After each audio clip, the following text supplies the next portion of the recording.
কিরে ভাতিজা, কি খবর? অনেকদিন পর মনে পড়লো চাচার কথা। না চাচা, তোমাদের কথা কি ভুলে থাকা যায়? ভুলে থাকতে পারি না দেখি তো বেড়াইতে চলে আসলাম। চাচি কই?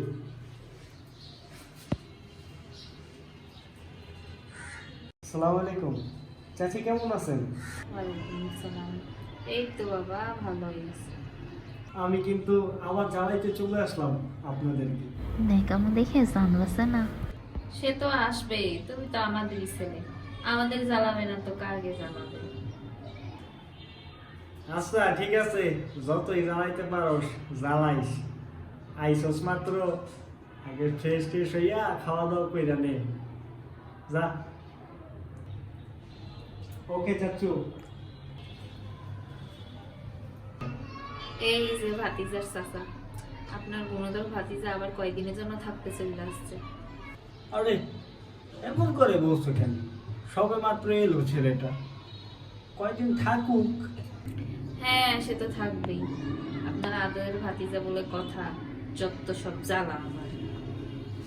খাওয়া দাওয়া শেষ করার পর চাচু, এইবারে নচ্ছারিটিকা যে দেখছি না, সে কই? আরে আর বলিস না, আস্তে আস্তে বড় হইতাছে। বড় হওয়ার সাথে সাথে ফ্রেন্ড সার্কেলও বাড়তাছে।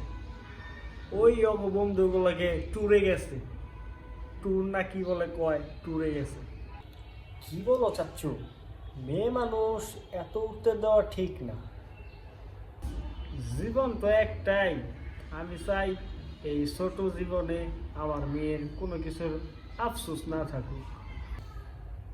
ইস, এমন বাবা যদি সবাই পাইতো, তাহলে তো সবাই মাথায় তুলে রাখতো। ঠিক বলছিস ভাতিজা।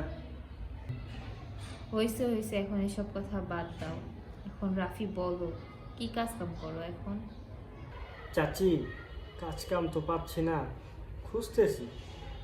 দেখি যদি খুঁজতে খুঁজতে চাচার এখানে পেয়ে যায় তাহলে তো ভালোই হয়।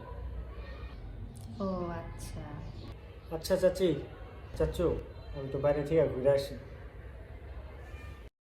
রাফি ঘুরে আসার পর এই যে তোমার আদরের ভাতিজা এখন এখানে ফ্রিতে থাকা খাওয়ার চিন্তা করছে। কয়দিন এভাবে চলবে? আরে বাচ্চা মানুষ, থাকুক, সমস্যা নাই তো। চুপ থাকো, আমি এগুলো বেশি দিন দেখতে পারতাম না। চাচু, আমি তেমনি কাজ খোঁজার কথা বলছিলাম। আমি ভাবিনি যে চাচি আমাকে দেখতে পারে না।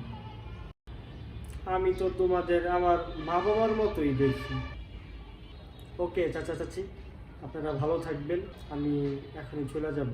ঠিক আছে, আপনারা ভালো থাকবেন, আমি চলে যাই। আল্লাহ হাফিজ। তুমি এখন খুশি তো? ছেলেটা চলে গেল।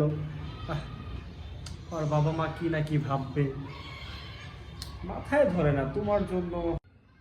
ধুর।